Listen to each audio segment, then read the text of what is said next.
Kepada Bapak Joko kami persilahkan. Assalamualaikum warahmatullahi wabarakatuh. A'udzubillahi minasyaitonirrajim. Bismillahirrahmanirrahim. Wa bihi nasta'inu ala umuri dunya wa din. Asyhadu an la ilaha illallah wa asyhadu anna Muhammadan abduhu wa rasuluh. Amma ba'du. Bapak-bapak alim ulama yang saya hormati, bapak-bapak pejabat, bapak-bapak dan saudara semuanya yang hadirin yang saya muliakan. Pertama-tama marilah kita panjatkan puji syukur kehadirat Allah Subhanahu wa taala yang dengan karunia dan hidayahnya maka kita semuanya bisa hadir dalam majelis yang berbahagia ini. Yang kedua, sebelumnya saya mohon maaf yang sebesar-besarnya apabila dalam menyampaikan sambutan ini terdapat kekurangan satu dan lain hal yang mungkin tidak berkenan di hati bapak-bapak semuanya. Yang ketiga, saya mengucapkan terima kasih yang sebesar-besarnya atas kepercayaan yang diberikan kepada kami. Sekalipun saya hanya seorang wartawan yang hanya mempunyai pengalaman di bidang jurnalistik, namun saya memperoleh kepercayaan yang mulia untuk berbicara di hadapan bapak-bapak alim ulama yang tentu jauh lebih mulia dan lebih berpengalaman daripada saya. Dalam kesempatan ini saya hanya ingin menyampaikan beberapa poin yang berkaitan dengan tema pembicaraan pada pagi ini dalam rangka menyambut Hari Maulid Nabi Muhammad Sallallahu Alaihi Wasallam. Bapak-bapak dan saudara semuanya yang saya hormati, dunia ini sekarang baru berada dalam situasi atau kondisi yang penuh kebingungan. Yang bingung bukan hanya tokoh-tokoh internasional seperti Bill Clinton, Boris Yeltsin, John Major dan lain-lainnya, tetapi yang bingung juga dunia Islam dan termasuk juga di antara kita sendiri. Mengapa terjadi kebingungan demikian? Sebab ketika komunisme runtuh di Uni Soviet dan juga di banyak tempat yang lain, para pemimpin punya optimisme yang besar bahwa akan muncul yang namanya The New World Order atau dunia yang penuh damai dan penuh ketentraman dan penuh kebahagiaan. Tetapi ternyata yang terjadi sebaliknya. Yang terjadi banyak konflik dan banyak peperangan di mana-mana. Dan kita bisa menyaksikan bahwa kekejaman peperangan yang terjadi seperti di Bosnia, di Azerbaijan, di Filipina dan juga di banyak tempat yang lain bahkan lebih kejam dan mungkin lebih keras daripada yang terjadi pada masa-masa yang lalu. Inilah yang menyebabkan maka para pemimpin dunia menjadi bingung, dan kebingungan ini terefleksikan dalam berbagai tindakan atau keputusan yang diambil oleh para pemimpin dunia yang seperti seolah-olah tidak tahu apa yang harus dilakukan. Bapak-bapak dan saudara semuanya yang saya hormati, berkaitan dengan persoalan ini tampaknya bukan hanya para pemimpin politik yang kebingungan, bahkan kaum intelektual pun juga bingung. Sehingga sebuah tulisan atau artikel panjang lebar tentang masalah ini diungkapkan dalam majalah Foreign Affairs oleh seorang profesor namanya Samuel Huntington, pakar ilmu politik dari Universitas Harvard Boston, Amerika Serikat. Dalam tulisan yang penuh kebingungan ini, beliau memberi judul The Clash of Civilization. Salah satu prediksi atau hipotesis yang dikemukakan oleh profesor yang bingung ini ialah dia mengatakan bahwa dengan hancurnya komunisme, dengan berakhirnya pertentangan antara kapitalisme dan komunisme ini, maka yang akan muncul adalah pertentangan atau pertarungan antara peradaban barat atau Western Civilization dengan Islam and Confucian Civilization. Menurut analisis profesor yang bingung ini, maka pada masa-masa yang akan datang akan terjadi konflik antara peradaban barat melawan Islam dan peradaban timur. Hanya menurut catatan beliau, ada beberapa segi-segi yang mungkin bisa dihindarkan antara konflik peradaban barat dengan peradaban oriental atau peradaban Konfusius ini yang sebagaimana kita ketahui berkembang di Asia Timur, yakni di negara Cina, Hong Kong, Taiwan, Jepang dan Korea. Kata profesor ini, kalau antara barat dengan mereka yang berbudaya oriental akan bisa terjadi substitusi atau konvergensi, bahkan juga saling gandeng renteng sehingga terjadi suatu koeksistensi antara dua peradaban itu, sehingga kemungkinan terjadinya clash itu bisa dihindarkan. Dia menunjukkan dalam kehidupan sehari-hari saja antara peradaban barat dengan peradaban timur itu masih mungkin bisa berjalan seiring dengan sejalan, sehingga seorang Jepang bisa menjadi modern tanpa harus kehilangan budayanya atau sifat-sifat culture-nya sebagai seorang Jepang. Begitu juga Korea bisa menjadi modern tanpa kehilangan Koreanya. Cina bisa menjadi modern tanpa harus menjadi kehilangan Cinanya. Karena apa? Pada dasarnya beberapa akar kebudayaan yang berkembang di Barat dan juga kebudayaan yang berkembang di Oriental ini mempunyai sisi-sisi banyak kesamaan atau relatif bisa menghindarkan terjadinya konflik yang besar dalam kehidupan sehari-harinya. Sebagai contoh, kalau orang Barat mau ngajak makan babi, orang Cina juga bisa makan babi. Orang Barat minum-minum whisky, orang Jepang bisa minum whisky.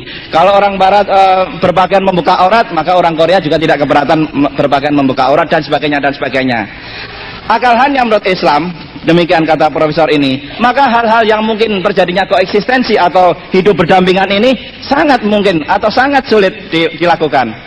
Kecuali kata profesor ini adalah ada dua terminologi. Satu, mereka yang Islam fundamentalis, tanda petik, karena saya sebenarnya tidak suka memakai istilah fundamentalis, atau dalam bahasa kita adalah clash atau konflik ini akan mungkin terjadi apabila terjadinya adalah bahwa antara orang Barat dengan masuk ke dunia Islam, yang orang Islam ini melaksanakan Islam yang sesungguhnya, artinya Islam yang konsisten dengan syariat Islam, yang melaksanakan amal ibadahnya sesuai dengan petunjuk Quran dan hadis. Tetapi kalau Islam yang sudah terbaratkan, maka mungkin bisa diminimalisir atau bisa koeksistensi, atau yang menurut istilah mereka adalah Islam yang sudah modern. Oleh karena itu, menurut pandangan mereka ini adalah apabila Barat ini memilih antara Islam yang fundamentalis dengan Islam yang modern, maka mereka akan memilih Islam yang moderat. Siapa saja mereka yang bisa dikategorikan Islam yang moderat adalah apabila mereka itu melihat orang minum-minum, bisa ikut minum-minum, paling tidak melarang. Kalau kemudian terlihat bermacam kemungkaran seperti berzinaan, kemudian juga terjadinya makan babi dan sebagainya, paling tidak melarang atau tidak mencoba untuk menghancurkan segala macam kemaksiatan tadi. Itulah yang disebut kemodernan. Oleh karena itu, kalau yang terjadi adalah suatu kelompok atau community masyarakat Islam yang ingin menjalankan syariat Islam, yakni dengan di masyarakat Islam tidak boleh orang minum minuman keras, tidak boleh ada perzinaan, tidak boleh makan babi, tidak ada boleh perjudian dan lain-lain yang dilakukan syariat Islam, maka konvergensi atau koeksistensi atau hidup berdampingan antara budaya Barat dengan budaya Islam yang demikian tadi, kata profesor yang bingung ini tadi, akan mungkin terjadinya suatu konflik. Oleh karena itu, dari sinilah kita bisa melihat suatu kenyataan. Ketika partai Islam FIS atau Front Penyelamatan Islam di Aljazair akan menang pemilu, 90% rakyat Aljazair mencoblos partai Islam FIS yang bercita-cita menegakkan bahwa di Aljazair nanti tidak boleh ada perjudian, tidak boleh orang minum-minum whisky dan sebagainya. Maka kemudian ditumpas dengan dukungan kelompok-kelompok Barat, dan kita tidak bisa melihat kenyataan yang terjadi bahwa di Aljazair kemudian terjadi berbagai macam konflik. Sedang sebaliknya yang kita saksikan di Mesir, ketika pemerintahan Hosni Mubarak membiarkan terjadinya perjudian dan juga penjualan khamr dan sebagainya, maka Mesir ini termasuk negara nomor 2 di dunia yang memperoleh bantuan terbanyak dari Amerika Serikat. Nomor 1 adalah Israel. Jadi selama saya 4 tahun, hampir bulan-bulan seperti begini, biasanya saya pergi ke Kongres, dan di situ sudah disusun jumlah siapa yang akan dapat bantuan terbanyak, yang kedua sampai nomor sekian. Saya kira Indonesia ya dapat bantuan, tapi mungkin nomor 40 atau nomor 50. Nomor 1 adalah Israel, nomor 2 adalah Mesir, dan lain-lainnya. Kenapa? Kita bisa lihat bahwa kalau bapak-bapak yang pernah tinggal di Mesir mungkin mudah sekali menyaksikan hal-hal yang saya katakan tadi, tempat-tempat minum-minum, kemudian klub malam, orang bisa menyaksikan tari perut dan sebagainya. Inilah yang dikatakan bahwa pemerintahan Mesir adalah pemerintahan Islam yang modern. Karena itu Mesir salah satu negara yang paling dekat dan bersahabat dengan Amerika Serikat.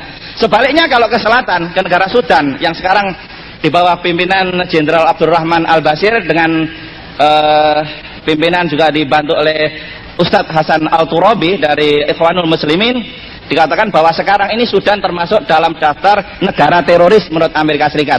Baru saja dimasukkan bulan yang lalu. Karena apa? Karena di Sudan maka dilaksanakan syariat Islam seperti yang terjadi di Iran dan seperti juga yang terjadi di Pakistan, dan Pakistan juga bulan lalu, awal bulan ini malah baru saja dihukum oleh Amerika Serikat dengan karena dituduh begini dan sebagainya. Inilah kenyataan yang terjadi di dunia internasional. Oleh karena itu, bapak-bapak dan saudara semuanya, ketika Oki menyatakan bahwa dalam konferensi di Islamabad dikatakan bahwa untuk mengamankan Bosnia cukup kami Republik Islam Iran mengirimkan 10.000 siap. Kemudian negara-negara Turki mengirimkan sekian ribu, negara-negara lain juga mengirimkan sekian ribu. Ternyata katanya bahwa PBB ini kekurangan tenaga, kekurangan orang, kekurangan dana. Dengan Republik Islam Iran siap mengirimkan 10.000 dengan dananya sekalian, ternyata ditolak begitu. Nah ini karena khawatir bahwa nanti Bosnia itu tidak bisa dikerjain oleh Amerika Serikat seperti halnya di Lebanon Selatan, seperti halnya di tempat-tempat yang lainnya. Bapak-bapak dan saudara-saudara semuanya, inilah gambaran yang terjadi di dunia internasional yang tadi sudah disampaikan juga sedikit singgung oleh Bapak Ustadz Hussein Al-Habsyi, bahwa hari ini katanya merupakan hari bersejarah. Jadi sebenarnya nanti malam, karena ini pagi di sana masih malam Senin di Washington. Mungkin kabarnya Yasir Arafat sudah datang dan rombongannya di Washington, dan kira-kira berarti jam 9 malam waktu Indonesia Barat atau jam 10 sampai jam 10 kalau nanti bisa lihat di CNN, kita bisa menyaksikan apa yang dikatakan hari sangat bersejarah bagi Barat. Tetapi bagi sebagian bangsa Palestina dan sebagian bagi kita itu juga hari bersejarah, tapi adalah pada sisi lain ketika ternyata bangsa Palestina harus menyerah, hanya ditukar pemerintahan otonomi yang sangat terbatas di dua daerah kecil yang tidak ada apa-apanya. Alhamdulillah saya sempat ke kota Jericho namanya, itu memang kota yang tidak ada apa-apanya kecuali adanya hanya batu dan pasir saja. Jadi memang ya tidak apa-apanya, tidak dapat apa-apa Yasir Arafat ini. Oleh karena itu kalau kemudian Menteri Luar Negeri Palestina sendiri pun Farouk Kadumi yang merupakan tangan kanan Yasir Arafat pun menentang terhadap persetujuan otonomi yang sangat merugikan ini. Inilah kenyataan yang tidak terbantahkan di sana. Tetapi kenapa demikian? Tetapi kenapa bahwa Palestina terpaksa menyerah demikian? Karena dengan taktiknya yang begitu rupa, maka Barat dan dalam hal ini Amerika Serikat sudah mampu memecah belah persatuan dan kekuatan umat Islam. Kalau kita melihat data kenyataan dalam fakta yang bisa kita ketahui sehari-hari, bahwa Allah Subhanahu wa taala memberikan limpahan rahmat dan rezeki yang luar biasa kepada umat Islam ini sebenarnya. Jadi mestinya umat Islam itu tidak secara ekonomi tidak akan kalah, secara ekonomi tidak akan terbelakang. Karena apa?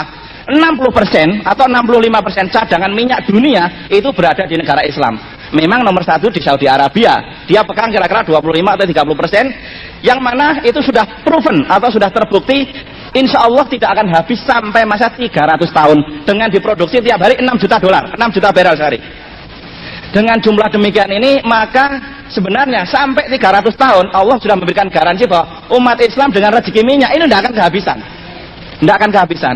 Tetapi kenapa rezeki yang luar biasa ini kok nggak netes ke sini, nggak keciprat ke sini? Toh ternyata umat Islam yang ada di Pasuruan, di Bangil, di sini juga mau mendirikan musola, sulit sekali. Juga mau mendirikan mungkin balai pengobatan atau mendirikan perpustakaan, kita harus bekerja keras, harus berupaya begitu rupa untuk bisa mengumpulkan dana. Tapi nyatanya ketika saya di Washington atau bapak-bapak sempat ke Washington, saya bisa menunjukkan seorang maklar Saudi Arabia namanya Adnan Khashoggi yang sangat terkenal itu tahun 80 itu sudah bisa nyumbang dengan entengnya kepada American University sebuah bangunan namanya Khashoggi Center. Harganya kurang lebih 10 juta dolar atau 20 miliar. Itu tahun 80. Kalau dihitung harga sekarang dengan jumlah inflasi, maka sumbangan itu sudah berharga kira-kira 40 miliar. 40 miliar rupiah. Itu hanya satu bangunan, belum bangunan-bangunan yang lain. Belum kalau kemudian kita lihat ke Boston Medical Center, kemudian juga kita lihat di Texas ketika terjadi bencana alam beberapa hari yang lalu, beberapa bulan yang lalu, yang menewaskan sekitar 15 orang atau 20 orang, itu mendapatkan bantuan dari Emir Kuwait Sheikh Jabir Al Sabah sebesar 10 juta dolar. Pada hari yang sama, Menteri Luar Negeri Bosnia datang ke Sheikh Jabir. Saya minta bantuan karena rakyat kami dibunuh oleh Serbia. Baik, kami bantu. Untuk Bosnia yang menderita begitu rupa dengan jumlah korban yang lebih banyak, yang mungkin puluhan ribu orang yang sudah syahid, ternyata Sheikh Jabir hanya memberikan bantuan 2 juta dolar atau 4 miliar. Jadi bagaimana dibayangkan bahwa untuk Amerika bisa nyumbang 10 juta dolar, dan juga kebun binatang di London pada hari yang sama juga disumbang 2 juta dolar untuk memberi makan kera, untuk memberi makan gajah, untuk memberi makan simpanse, burung dan lain-lainnya. Sehingga Di mata Kuwait maka jumlah untuk menyelamatkan kebun binatang dengan Bosnia itu sama. Bapak-bapak dan saudara semuanya, inilah fakta-fakta yang terjadi, yang mana tentu saja kita sangat prihatin bagaimana ternyata bahwa sekalipun terjadi banyak peristiwa di internasional, maka saudara-saudara kita yang kebetulan mendapatkan rezeki nomplok dan karunia limpahan ini ternyata mengelola dana masih kurang baik, sehingga taruhlah Kuwait ini menyimpan deposito di bank-bank Amerika dan bank Eropa itu jumlahnya 100 billion dollar atau hampir 200 triliun rupiah atau 4 kali RAPBN kita. RAPBN kita hanya kira-kira 50-55 triliun rupiah, tapi simpenannya depositonya Kuwait saja itu 100 billion dollar. Jadi dengan demikian andai kata 10% saja itu diteteskan ke kita, bukan diberikan, tapi diinvestasikan di Indonesia, di Bangladesh, di Sudan, di Yaman dan lain-lainnya, berapa jumlah saudara kita umat Islam yang bisa tertolong dengan berbagai macam proyek ini. Tapi itulah kejadian di dunia internasional dengan politik divide et imperanya, maka Barat dan Amerika Serikat bisa memecah belah dan demikian mereka mengeruk keuntungan, sehingga kontrak-kontrak yang terjadi di Kuwait dan di Arab Saudi dan lain-lain negara Arab ini ketika perang Teluk selesai ini sekitar 80% atau 90% pergi ke perusahaan-perusahaan Amerika Serikat. Yang tersisa bagi kita ya apa? Jadi TKW. Bapak-bapak dan saudara semuanya, inilah potret dunia internasional yang kurang menguntungkan. Lalu bagaimana dengan kita? Mudah-mudahan perpecahan atau juga politik divide et impera di dunia internasional ini tidak terjadi dan tidak berkembang di Indonesia antar umat Islam. Karena terus terang saja dalam masa pembangunan ini kita sangat memerlukan persatuan dan kesatuan antar umat, antara satu kelompok umat Islam dengan komuniti umat Islam yang lain. Oleh karena itu sangat tepat sekali bahwa dalam perayaan Maulid Nabi ini kita mengambil tema mempersatukan umat Islam. Sebab kalau kita ini dipecah belah oleh umat atau kelompok-kelompok yang lain, baik itu karena kepentingan politik sesaat ataupun karena kepentingan-kepentingan yang lain, maka yang rugi adalah kita semuanya, yang rugi umat Islam dan juga rugi juga adalah bangsa Indonesia. Oleh karena itu izinkanlah dalam kesempatan yang baik ini saya mengimbau kepada diri saya sendiri dan kepada bapak-bapak dan saudara semuanya, marilah kita tingkatkan persatuan dan kesatuan kita baik antar umat Islam di Indonesia, dan kita tingkatkan solidaritas kita dengan saudara-saudara Islam kita yang berada di sana, di Bosnia, di Azerbaijan, di Thailand, di Filipina Selatan yang mendapatkan musibah dan mendapatkan cobaan dari Allah Subhanahu wa taala. Kita doakan semoga mereka tetap sabar dan memperoleh kemenangan. Amin. Dan sekian, mudah-mudahan apa yang saya sampaikan bisa bermanfaat. Wassalamualaikum warahmatullahi wabarakatuh.